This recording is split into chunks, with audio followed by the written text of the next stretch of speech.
दादा दादा दादा ऐक तू जरा मी सांगतो सगळं. तू अरे मला दे आधी. मला काय म्हणायचं माहितीये का? तू ये. अरे अरे असं बाजूला घेऊन काय बोलतोयस मला तू? हा, सगळ्यांसमोर बोल की. काय हिंमत नाही तुझी सगळ्यांसमोर बोलायची? अरे तसं नाही काही दादा, पण कसं आहे काही काही गोष्टी आपल्यातल्याच राहिलेल्या बऱ्या असतात म्हणून तुला सांगतो. बाकी काय काय झालं आता? अरे मगाशी बाहेर काय बोललास तू? सगळ्या मुलांदेखत बोललास की स्थळ पसंत नाही म्हणून. अशी टेन्शन येतं रे घरात सगळ्यांना. आता ही बातमी बाहेर गेली म्हणजे झाली पंचायत. हे बघ, मी कोणाच्या पाठीमागे बोलत नाही. जे काय बोलायचं ना ते सरळ तोंडावर स्पष्टपणे बोलतो. तुझ्यासारखं नाही माझं. हा बोल आता. कसं आहे दादा, इथं सगळी गोंधळाची परिस्थिती निर्माण झालेली आहे. कोणालाच नेमकं काय चाललंय काहीच माहित नाही आणि हे पोरांना तर ह्याच्यातलं काहीच माहित नाहीये. आता बघ, आता मैत्रिणीचे आई बाबा उद्या इथं येतो असं म्हणालेत, म्हणजे ते उद्या इथं आले की त्यांच्याशी आपण बोलू, काय असेल ते रितसर ठरवू, त्यांच्याशी चांगलं समजून वागू, एवढंच मला म्हणायचंय. हे सगळं सांगायला तू मला इथं बोलवलंस? मी आता बाहेर काय बोललो तू ऐकलं नाहीस का? तू ऐकलंयस की नाही? ऐकलंय, पण म्हणजे हे बघ, मला अक्कल शिकवायची नाही बरं का. मी मला पाहिजे तसंच वागणार, बोलणार, समजलं? हो पण भाऊजी तेवढं सांगतायत तर.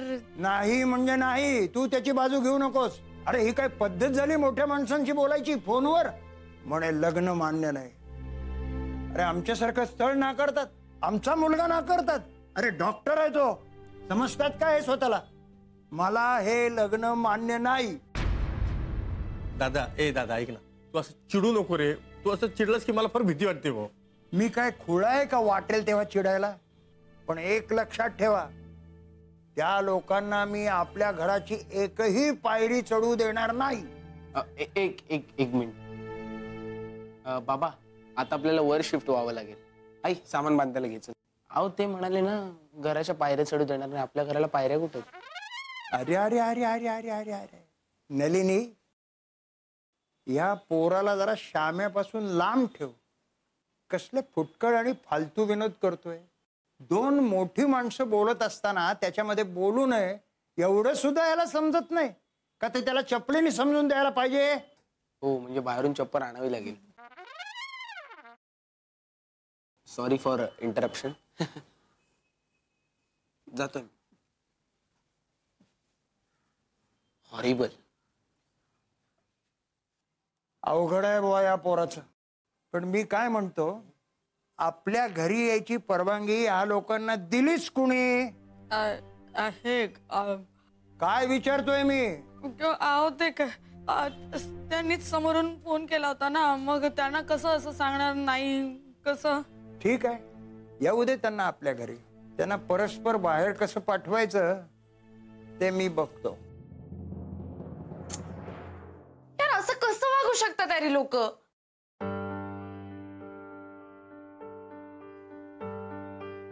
इनफ. मी त्यांना आत्ताच्या आत्ता फोन लावते आणि विचारते की तुमचं नक्की काय चाललंय. फोन दे मला, चल. अगं आता किती वाजले? ते झोपले असतील सगळे, एवढी रात्र झाली. नंतर बोल ना. पण इथं आपली झोप उडाली त्याचं काय? हा काय रे दोस्तांनो? नाही महिना तू कर, बिंदास फोन कर. काय ते विचारून टाक सरळ सरळ. काय ते दरवेळेला काय लावले रे? वेडा बिडास का रे? हा फोन लाव, काय फोन लाव, कळतं का तुला काही? तर शांत बस. तू आत्ता काही फोन बिन लावणार नाहीयेस. आता ते उद्या येतो म्हणालेत ना, तर उद्या येतील तेव्हा आपण त्यांच्याशी बोलू शांतपणे. शांत? अरे तुझा प्रॉब्लेम काय आहे सौमित्र? तुला कळत नाहीये का? हे जे असं तुझं सारखं म्हणणं असतं ना, असं शांतपणे समोरासमोर बसून चर्चा वगैरे करू, त्यांनी काही होत नाही.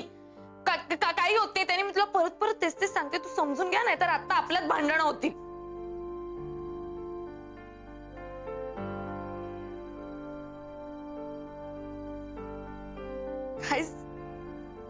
तुम्हाला माहितीये का, माझं लग्न होत नाहीये त्या पाठीमागे कोण व्यक्ती आहे? तुम्हाला असं वाटत असेल की माझे आई बाबा आहेत, पण तसं नाहीये. या व्यक्तीमुळे माझं लग्न होत नाही. कारण हा जो आपला मित्र आहे ना, डॉक्टर सौमित्र, यांनी अशी एक प्रतिज्ञा घेतली. DDLच्या टाईप त्यांनी एक प्रतिज्ञा घेतलीये की जोपर्यंत माझे आई बाबा आमच्या लग्नाला तयार होत नाही तोपर्यंत ही व्यक्ती माझ्याशी लग्न करणार नाहीये. बरोबर आहे का हे? तुम्ही सांगा आता तुम्ही सांगा मला की बरोबर आहे का? तुम्हाला काय वाटतंय ते तुम्ही सांगा मला. एक मिनिट मैत्री, त्यांना का मध्ये आणते? नाही कळू दे ना, त्यांनाही कळू दे. बोला रे, बोला तुम्ही, बिंदास बोला. काय डॉक्टर सौमित्र, अशी प्रतिज्ञा घेतो का तू? चुकीचं आहे बाबा, हे काय बरोबर नाही तुझं. बरोबर आहे रोकडे. ही अशी प्रतिज्ञा म्हणजे काय? आता म्हणजे मी तर म्हणेन फुटलेला पेपर नाकारण्यासारखंच आहे. हा म्हणजे सौमित्र, तू असं कसं करू शकतोस ना? म्हणजे तुमच्या रिलेशनशिपला आता किती 3 वर्ष होत आलेत, मग तू असं नाही वागू शकत ना मध्येच. आणि मुळात तुमच्याबद्दल, तुमच्या रिलेशनशिप बद्दल सगळ्यांना माहिती आहे. हा, त्यामुळे तू असं मध्येच बॅकआउट नाही करू शकत ना. तू नाहीच, मुळात असं वागूच शकत नाही. It's wrong. हे बघ ऋतू, मी बॅकआउट करत नाहीये. मी जे काय केलं ते हिच्या चांगल्यासाठीच केलंय. म्हणजे हिचं आणि हिच्या आईबाबांचं नातं व्यवस्थित व्हावं म्हणून सगळं केलं ना. अच्छा, हो right. So now you are giving me a therapy. I get that. Just like my mom and dad. Should have known that. नाही, काहीच फरक नाहीये तुमच्यामध्ये. बरोबरच आहे, तू तेच करणार. तुला माहितीये का सौमित्र, हे जे संवाद हे जे तू म्हणतोयस ना, ते मी एवढीशी असल्यापासून खेळते आणि त्याचा काहीही उपयोग झालेला नाहीये, हे मला आता कळून चुकलंय. आणि यावेळी त्यांनी नकार दिलाय रे, त्यांनी थेट नकार दिलाय आपल्याला. एक वेळ त्यांचं तर जाऊच देत. तू मला तुझं सांग. तू मला आता या क्षणी स्पष्टपणे सांग की तुला माझ्याशी लग्न करायचं आहे की नाही? काय नॉनसेन्स प्रश्न आहे. नॉनसेन्स? मी अच्छा, एवढं करू परत मीच नॉनसेन्स. तुम्ही सगळेजण शांत का बसलाय यार? तुम्ही काहीच का बोलत नाहीत? तुम्हाला सगळ्यांना असं वाटतंय ना की मी नॉनसेन्सिकल बोलते म्हणून? नाही, मी मला पटतंय तुझं. पहिल्यांदा मला तुझं पटलंय, तुझं करेक्ट आहे. हो, तू उत्तर दे ना तिला. जे असेल ते उत्तर देऊन टाक ना. आणि मी तर हो म्हणून टाक ना. काय इतके दिवस झाले आता मग तिला कळलं पाहिजे पटली. हे ग्रुप आहे बाबा.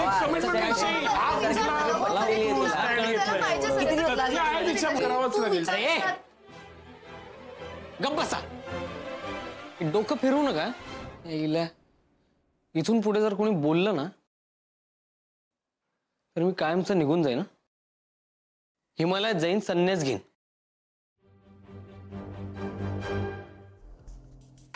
याची पण त्या चुंबक सारखी चाबी हल्ली काय?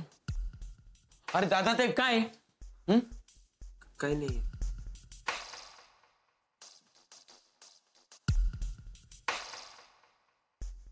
अरे दादा, ते चंद्रमोहन काका सॉलिड भडकलेत. म्हणतायत मैत्री सोबत तुझं लग्न लावूनच देणार नाहीत. अरे, आणि उद्या जेव्हा हिचे आई वडील येतील तेव्हा त्यांना बाहेरूनच हुसकावून लावतील, घरात घेणारच नाही.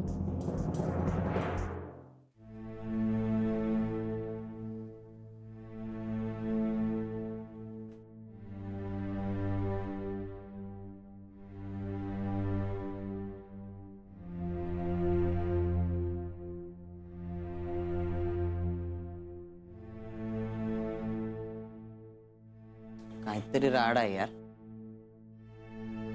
ए, बघत काय बसली? जा ना, थांबव त्याला. येडं झाले ते भैसटल्यासारखं करायला. जा.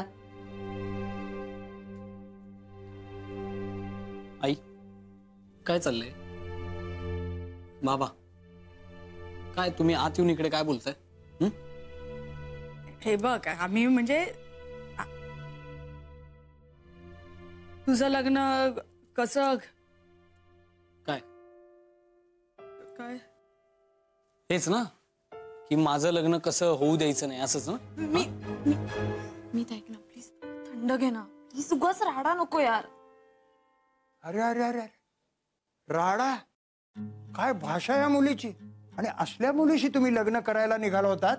कमाल आहे. एक मिनिट काका, हे बघा, एकतर आधी तुम्हाला हे लग्न मान्य होतं आणि अचानक तुमचं मत बदललं. आता तुमचं मन बदललं, त्यामुळे आम्ही आमची मतं बदलायची का तुमच्याप्रमाणे? सौमित्र, तू जरा शांत डोक्याने विचार कर. अरे, ज्या ठिकाणी जावयाचा आदर सत्कार करणारे सासू सासरे नाहीत तिथे आपण लग्न करायचं? समजा, लक्षात ठेव, ते जर उद्या इथं आपल्या घरी आले ना तर मी त्यांचं काहीही ऐकणार नाही. बस झालं आता. दादा, अरे जाऊ दे ना, तू कशाला उगाच आणखीन एक मिनिट. नाही बाबा, आता बास झालं. उद्या आणि ते आले आणि तुम्ही त्यांचं ऐकून नाही ना घेतलं शांतपणे, तर आई, बाबा, मी आफ्रिकेच्या जंगलात निघून जाईल कायमचं. येणारच नाही परत. बसा लग्न लावत. काय बोलतोय हा? असं का वागतोस तू सौमित्र? आधी म्हणलं हिमालयात जाणार, आता म्हणतोय आफ्रिकेत जाणार. मला काहीच कळत नाही हो काकू. अगं ते त्यांनी जागा चेंज केली असेल, थंडी वाजत असेल तिथे, त्याला होत असेल. विघ्नेश, आत्ता नको. आत्ता खूप मार खाशील. खरंच आत्ता नको प्लीज. हा सौमित्र, मी बोललो तर चालेल ना?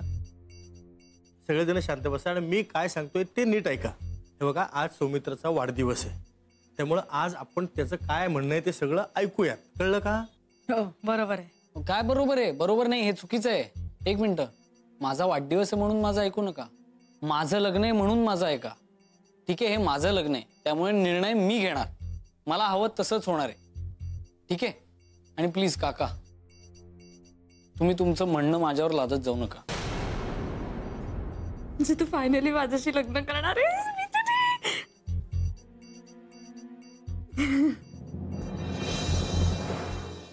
प्रणम्य श्रीसा देवं गौरीपुत्र विनायकं भक्ता वासुं स्वनित्यं आयुष्य कामा प्रसिद्ध्यत् प्रथमं वक्रतुण्डं च एकदन्तं द्वितीयं तृतीयं कृष्णपिङ्गाक्षं गजं.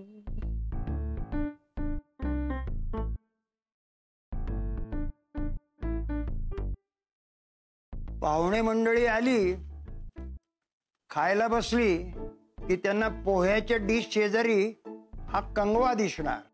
नाही नाही, मी काही सांगणार नाही, कारण आम्हाला ताकीद दिले ना सक्त, काही बोलायचं नाही म्हणून. अरे नाही दादा, तू बोल. काय पाहिजे ते तुम्ही बोला सगळे. फक्त सौमित्रच्या कानावर ते पडणार नाही इतक्या हळू आवाजात बोला, एवढंच माझं म्हणणं आहे. बोला.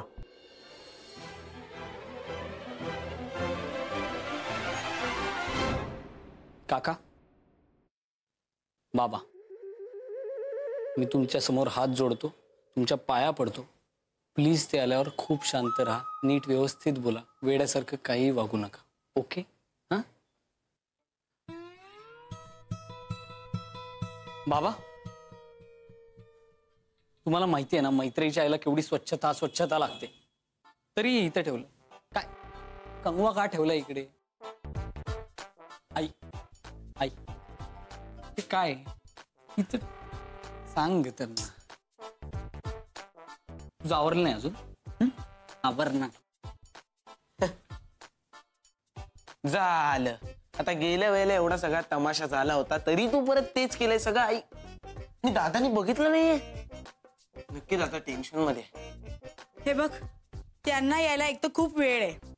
धुपामुळे जंतू मरतात आणि ते येईपर्यंत घरात फक्त वास राहणार आहे, तो सुद्धा चांगला. क्या बात आहे. त्यांना यायला वेळ आहे ना. मी अंघोळीला नाही जात. बरोबर आहे नलू, आता हे बरोबर चालतंय ना तुला? नाही, आमच्या सारखं पाठीमागे लागते, जा आंघोळीला जा, आंघोळीला जा, आंघोळीला जा. आणि हा असा पारोसा दिवसभर घरात फिरतोय, ते चालतंय तुला? त्याला बघायला लोक येणार आहेत का? नाही नाही, मग काय मला बघायला येणार आहेत का लोक? बाबा, एकतर मुद्दा हा आहे की बघायला येण्याचा काही प्रश्नच नाहीये. कसं आहे, तुम्ही अंघोळ करूनही पारोसे दिसता आणि मी अंघोळ न करताही स्वच्छ आणि टापटीप दिसतो. हे लोकांना ठरवू दे. अरे अरे उठ कार्तिया, उठ. अरे आले मला. अरे तू राहिलं ना, आता ते आले. मग आई बरोबर ते आले. आता शांत राहायचं. तू अंघोळीला जा, तुम्ही धूप आवरा आणि तू कपडे घाल आणि तुम्ही बसा तिथेच. हा, कुणी हलायचं नाही, शांत बसा. माझा फोन आहे. कोणी हलायचं नाही, कळलं?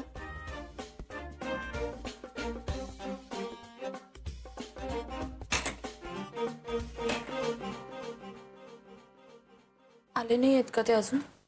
नाही नाही आले.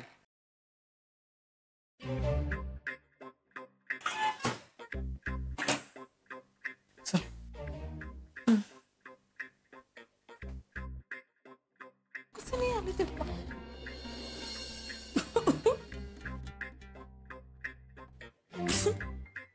काकू का झालंय? असे का थांबलेत सगळे? राजपुत्रांनी सगळ्यांना सक्त ताकीद दिली, हलायचं नाही, बोलायचं नाही, काय करायचं नाही. म्हणून मी अजून अंघोळीला नाही गेलोय. मी अजून कपडे सुद्धा नाही बदलले आंघोळ झाल्यावर. काकू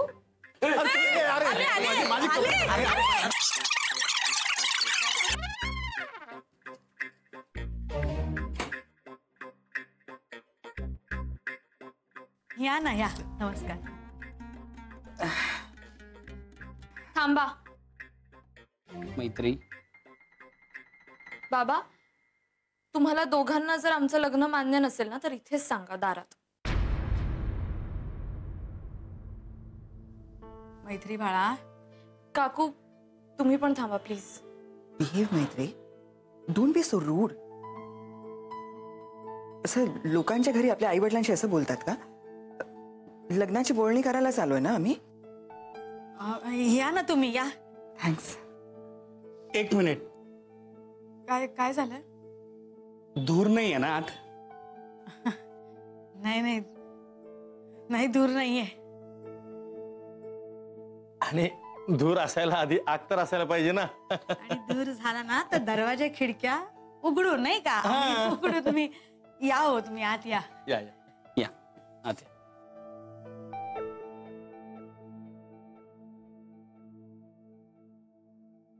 या या या या. बसा सगळे निवांत बसा. आता आलाच आहात तर बसा. बसा बसा बसा. बसा. या.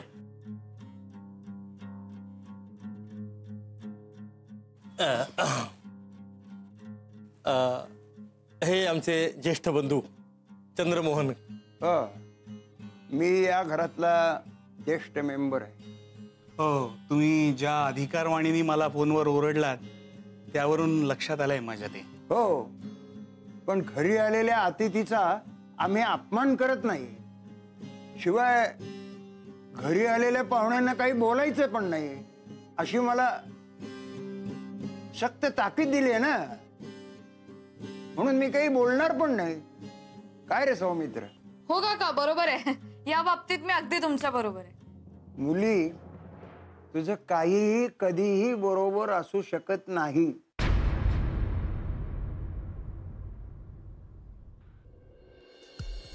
एक मिनिट. काका, मैत्री, आई, चहा.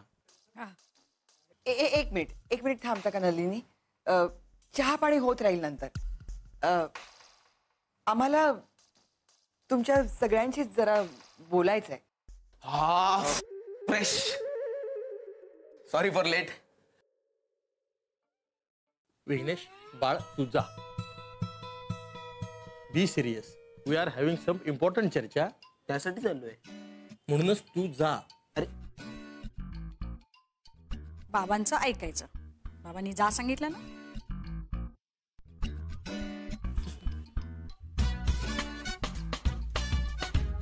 विघ्नेश, जाऊ नकोस, इथं माझ्या शेजारी बस. मी काकांना माहिती नाही, तू बस इथे. पण हे तुझे आई वडील आहेत ना, यांना लाज वाटेल असं काही करू नकोस, समजलं? नाही, तुम्ही बोला. थँक्स. तुम्हा सगळ्यांना जसं माहिती होतं की सौमित्र आणि मैत्री प्रेमात पडलेत, तसं आम्हाला याच्याबद्दल काहीच माहिती नव्हतं. मग एकदम अचानक मैत्री मुंबईला धडकली, ऑपरेशन थिएटरमध्ये आली आणि तिने आमच्यावरती बॉम्ब टाकला ह्या बातमीचा. पण टू टेल यू ऑनेस्टली, आम्हाला पहिल्यापासूनच हे लग्न अजिबात मान्य नव्हतं.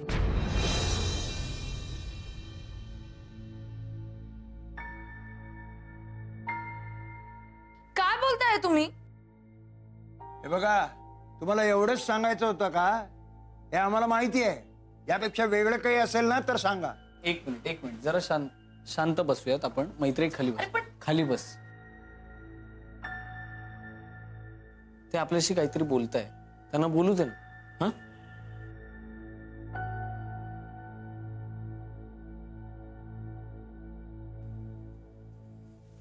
Yes ma'am, please. Thanks Saumitra.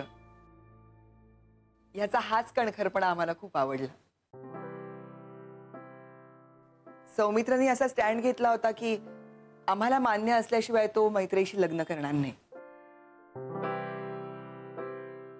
आणि मग मधल्या काळात मैत्रेयी आमच्याकडे मुंबईला आली आणि आमची मुलगी नव्यानेच आम्हाला भेटली पुन्हा. ह्याचं सगळं श्रेय बरं का सौमित्रला जातं.